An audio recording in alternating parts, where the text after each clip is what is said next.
Hello, I'm Sunny Williams. I'm up here on the International Space Station. So this is Node 2.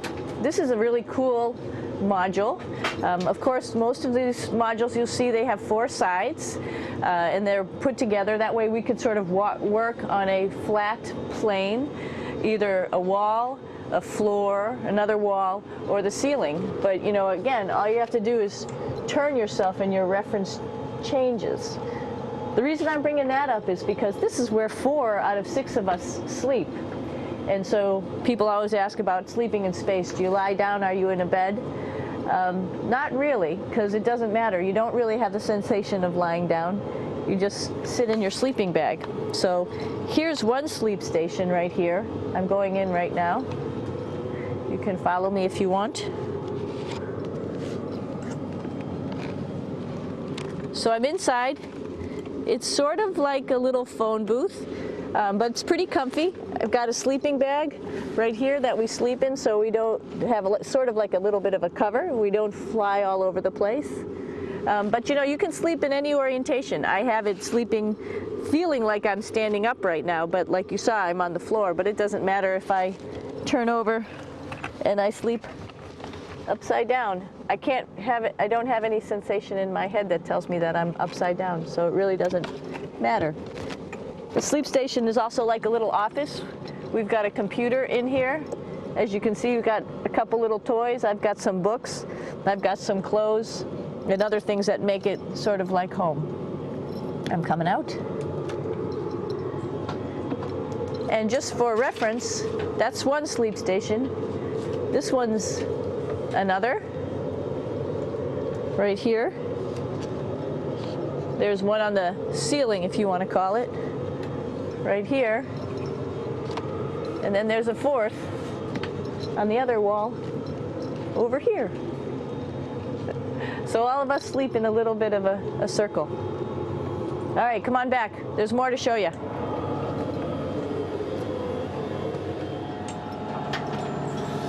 I know that there's some questions about how to use the bathroom and how do you actually live in space like normal, like at home. I mentioned real quickly about getting up in the morning and brushing your teeth and washing your face. Well, how do you do that? Well, here is the bathroom essentially. You get up in the morning and we have a little kit and it has all the essential things that you need, like your toothbrush and toothpaste and brush. See how much better the brush makes my hair look? I'm just joking. It still stands up straight. It doesn't matter where you are. It's always going to stand up straight while you're up in space. A lot of people ask about toothbrush and toothpaste. So, luckily enough, toothpaste, you can do it upside right this way, is sticky, and so it sticks to your toothbrush. No problem. Another cool thing is that water sticks to your toothbrush too. If you can see it, I'll have some water come out. The water is pretty neat up in space. It'll stick to your toothbrush and it will make a big bubble, and that's just by surface tension. And then you can drink it. So a lot of people ask about what do you do with the toothpaste after you brush your teeth.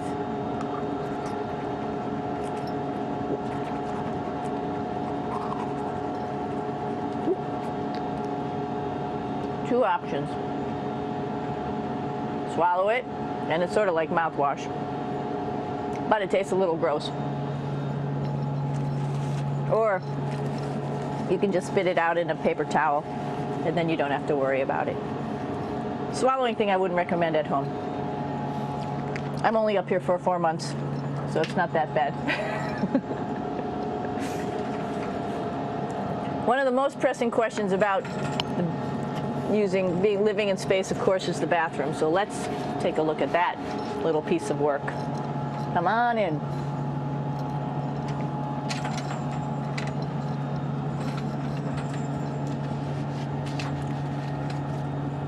Here we are at the throne. This is awesome. You might see the little You might have noticed the little moon on the outside. This is our orbital outhouse right here.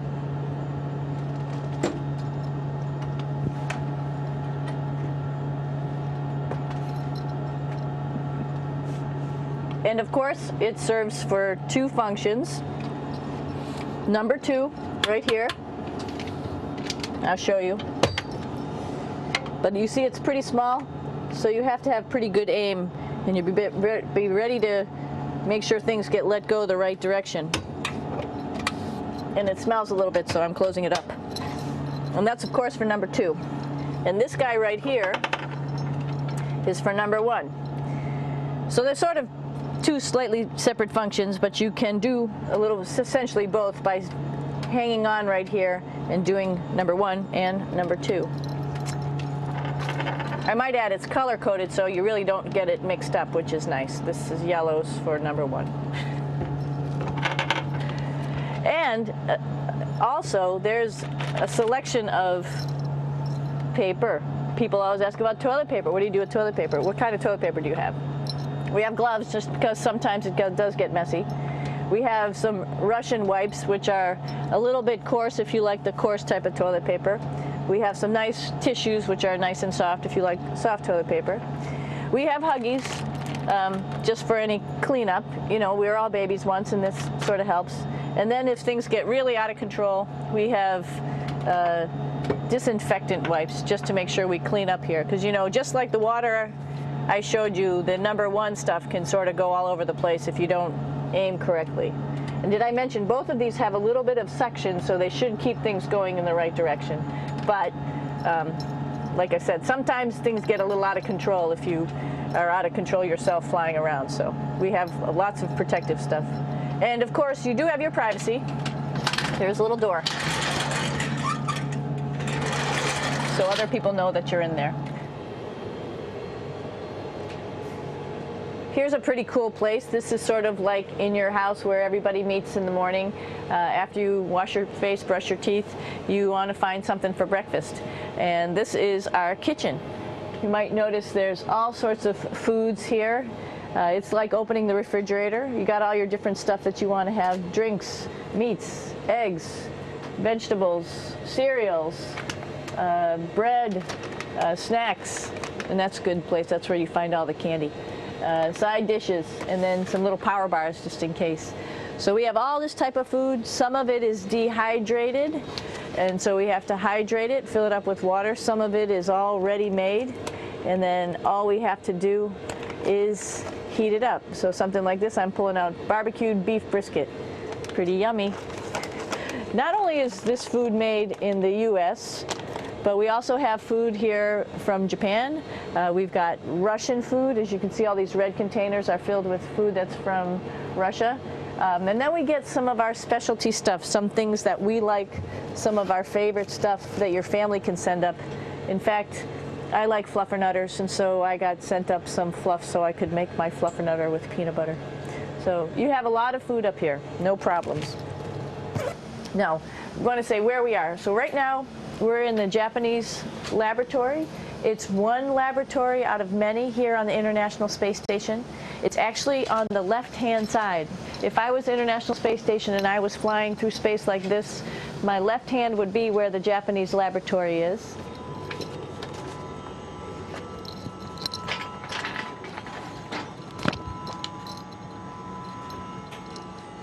So now again, we're on the right-hand side, all the way on the right of the International Space Station. This is Columbus, the European module. It has science experiments all over. You could see it looks a little bit crowded. And here we do a lot of our medical experiments.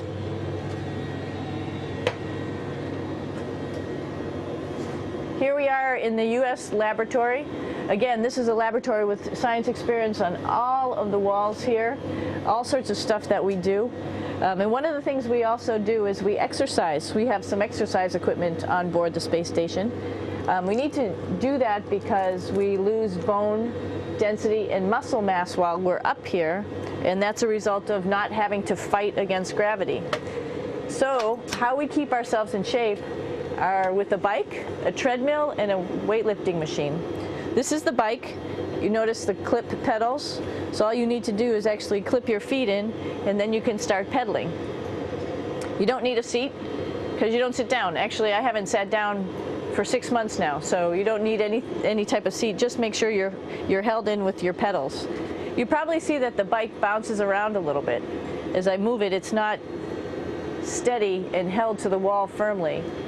And the reason for that is the space station is pretty big. You saw that there's also solar arrays on the space station. If we start putting any forces into the space station, it's going to make those solar arrays bounce around a little bit. So to prevent that, the machines bounce around a little bit, move around a little bit, and that way we don't put any forces onto the structure of the spacecraft out to the solar arrays.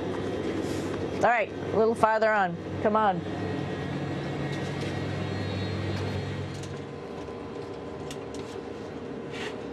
I'm here with my two buddies in the airlock.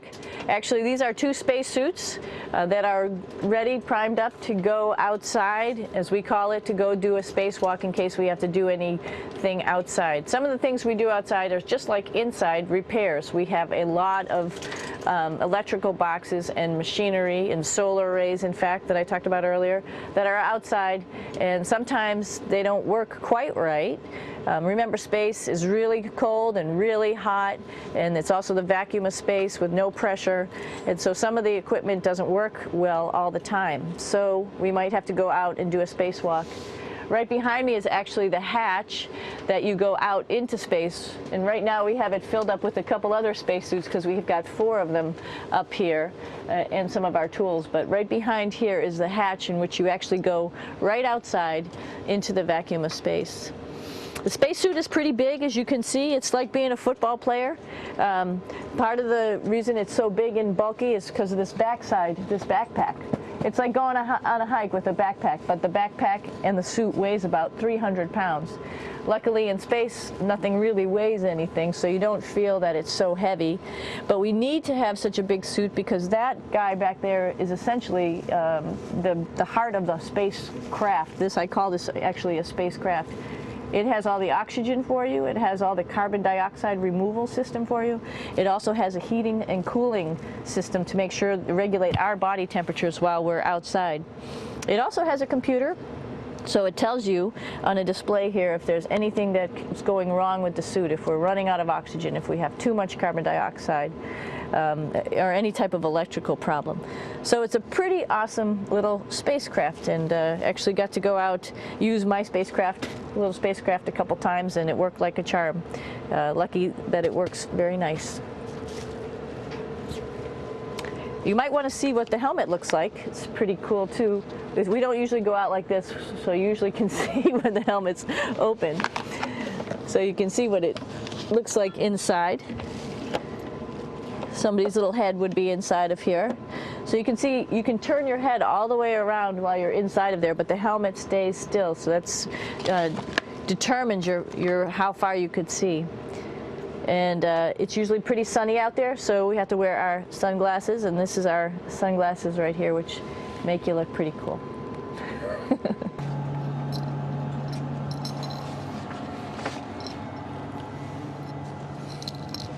It's like a glass-bottom boat. This is the cupola. It sticks down below the space station. It's one of those places you find yourself hanging out in all the time because all you want to do is look back at our planet. I think some questions I had were about what do you do in your free time? And you can't help but want to just come to the cupola and look outside as much as you can. And a lot of folks, I play this game with myself about where we're flying over the Earth. Try to come in here and just guess. After being here for a little while, you can sort of figure it out. You can tell different cloud types over different continents. You can tell different soil types over different continents. So let's see. And then, of course, there's a lot of ocean. So usually we're over the ocean at first glance. I will tell you in just a moment where we are.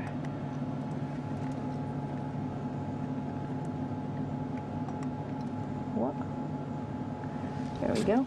So right now we are right over Africa. It's a little bit cloudy, as you can tell. So we're right over the continent of Africa. Hey, what's that? I think that's a Soyuz spacecraft. That's the spacecraft that's taken us home to planet Earth today. Oh my gosh. We might have to go take a look at that. That's pretty cool. It's a little bit smaller than the rest of the spacecraft, the space station, so you'll see if we go there, it'll be a little bit more crammed.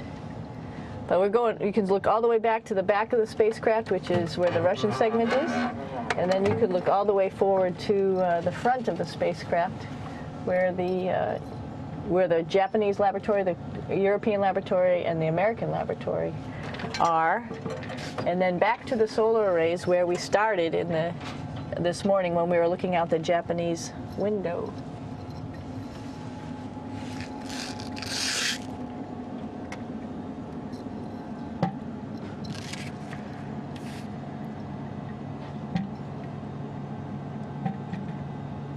So other questions that were here are, what would you recommend as a job, if so, and to what type of person would want to be an astronaut?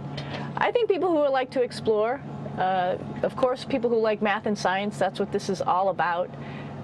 We have people in the office who are doctors, teachers, veterinarians, engineers, pilots, so all sorts of people become astronauts, and I think if you see it's just sort of cool, so I think people who like to do a little adventure and like to do cool stuff probably usually become astronauts. Hey, one thing I didn't show you, or I talked about but I didn't show you, was the exercise, another piece of exercise device, which is the advanced resistive exercise, and that's what this is right here. This is ARED, and you could probably see this bar. Let me just do a little bit of maneuvering here. Stand by. You have to set it up just like at any other gym.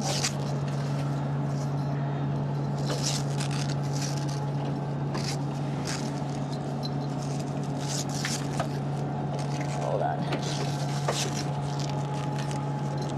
Show you how this works.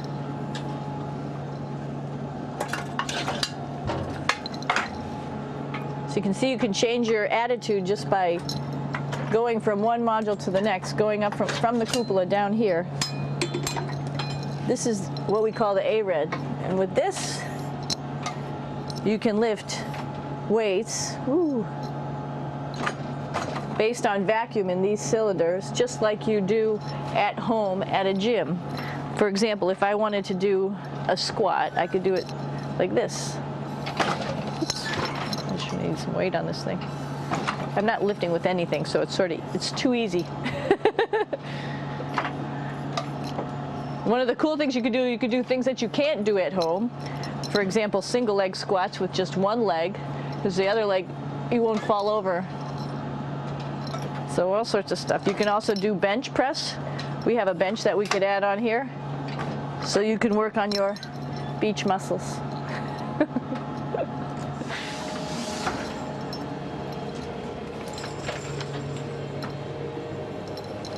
Hey, Aki, what are you doing down there? Crashing things. This is one of the cool things about space, too. It sort of looks like there's a big old hole here, but you don't even think twice about it. You could just jump over the hole, or if you want, you can go jump into the hole. I'm coming down. Woo!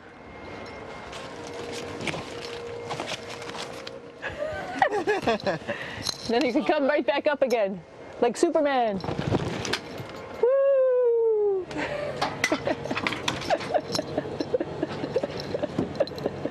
We're lucky we have a really cool big space station that you can fly around in.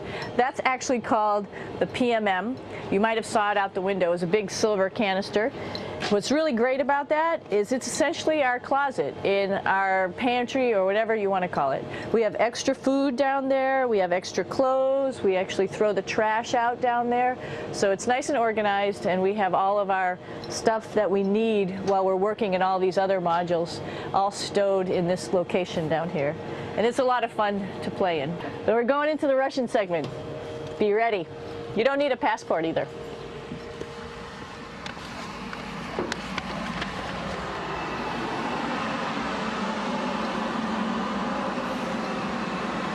It goes a lot farther back than this. We'll go take a trip and say hello to the boys down there in just a minute. Well, let's do that first, actually, and then we'll go down to the Soyuz at the very end. This is Yevgeny. Hi. Doing a little tour.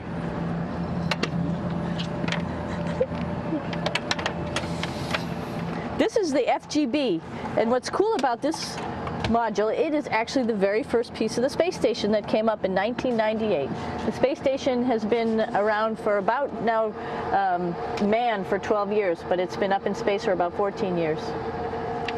And this was the very first. It is like the Russians' PMM. It has a lot of storage, as you can see.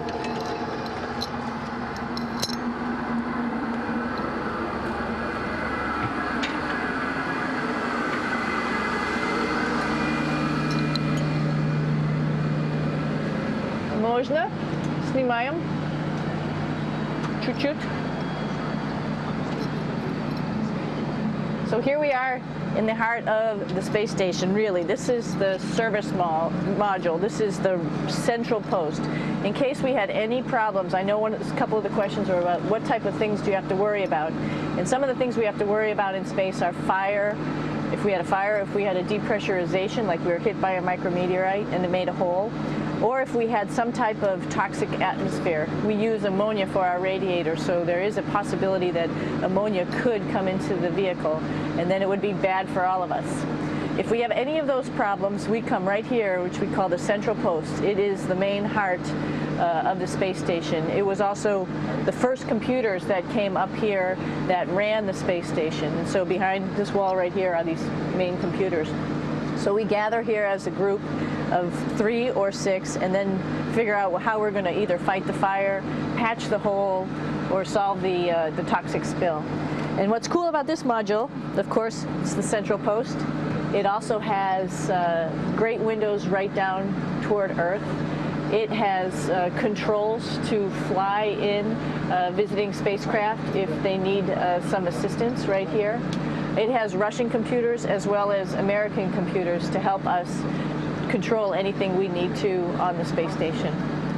There's a couple of our crewmates back there, Oleg Novinsky on the right and Yuri Malenchenko on the left.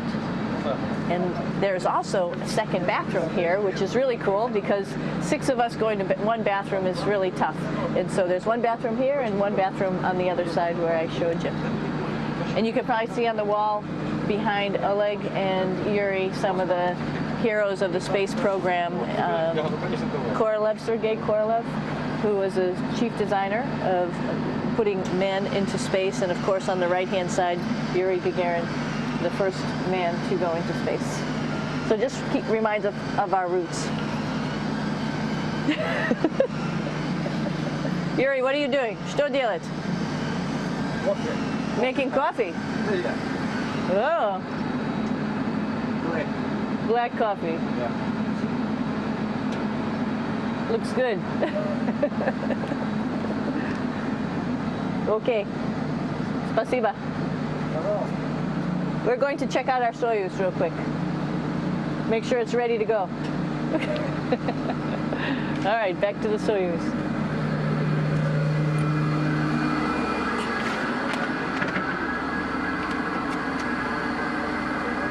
I'm going to stop here just for a quick second. You can see on the Russian spacecraft there's also other modules that stick out, down, and above. Right here is, let's see, I'm trying to be oriented. That's a place where we do spacewalks from for the Russian side. There's Russian spacesuits in here, and also a visiting vehicle which brought fruits and vegetables and becomes a trash container when we undock. Up on this side is also a future place where they're going to do spacewalks from, and connected to it is Kevin's, Oleg's, and Yevgeny's Soyuz spacecraft. And now let's go see ours. Whoa! Извините. No problem. Это пробка.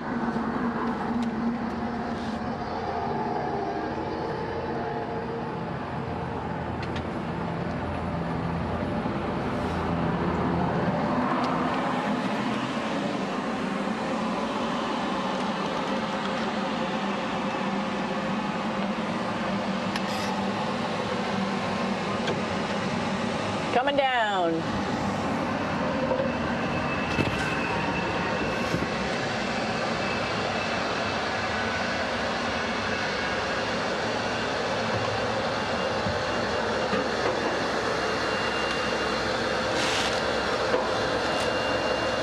It's a little tricky getting in here.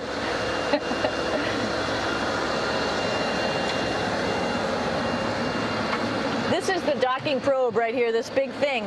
This helps us connect to the spacecraft. This probe actually sticks into this cone, and that's how the spacecraft, our Soyuz, becomes connected to the ISS initially. That is then replaced by clamps, which are around here, that will allow the two spacecraft to be stuck together. And then you can remove the probe and the cone.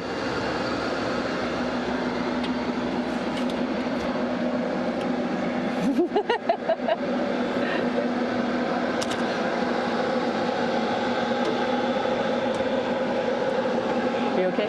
All right, so here we are in the Soyuz. This is what we call the BEO, the living compartment, bytovoy otsek in Russian. It also has a little bathroom.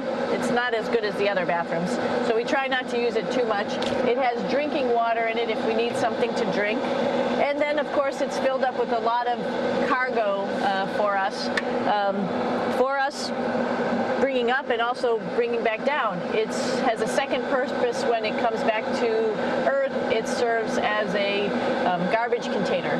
During the descent, we'll get rid of this area right here, and everything that's in it will just burn up as it's coming into the atmosphere, so that way we can get rid of a little bit of trash. But the main area where we were on launch and where we're going to be on descent is down here, because we're not part of the trash. So we're in a safe place. So we're in the descent module, SA. It's a little small, but you can get in.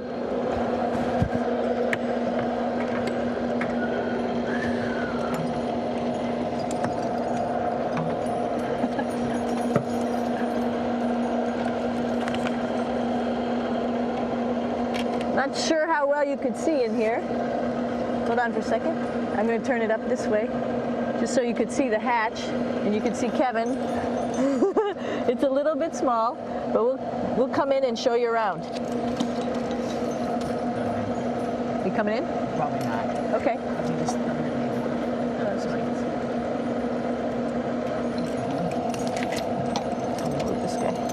Got to move a couple things. We were just starting to get ready. We're preparing a couple days ago for our ride home.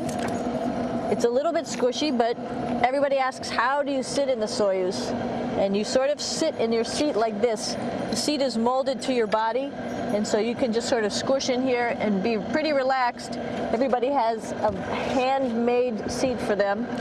And then, of course, there's a control panel, and that's where we do most of our actions and work right here. There's hand controllers which you can fly the vehicle with, and there's a stick right here primarily used for communications when we're trying to talk to the ground. So 3 of us fit in here. Like I said, it's a little squishy, but somehow it seems like we all managed to get in here and fit pretty well, and it's a pretty safe ride home. You're probably wondering, what's all this junk behind us? Well, it's all of our parachute, first of all, and then it's all of our survival gear, just in case we end up landing in some strange place on the planet and nobody's there to rescue us right away. We have all sorts of survival gear with us, keeping us safe in here. So they've pretty much thought of everything. And we'll be home on the planet within the next 12 hours. Pretty shocking.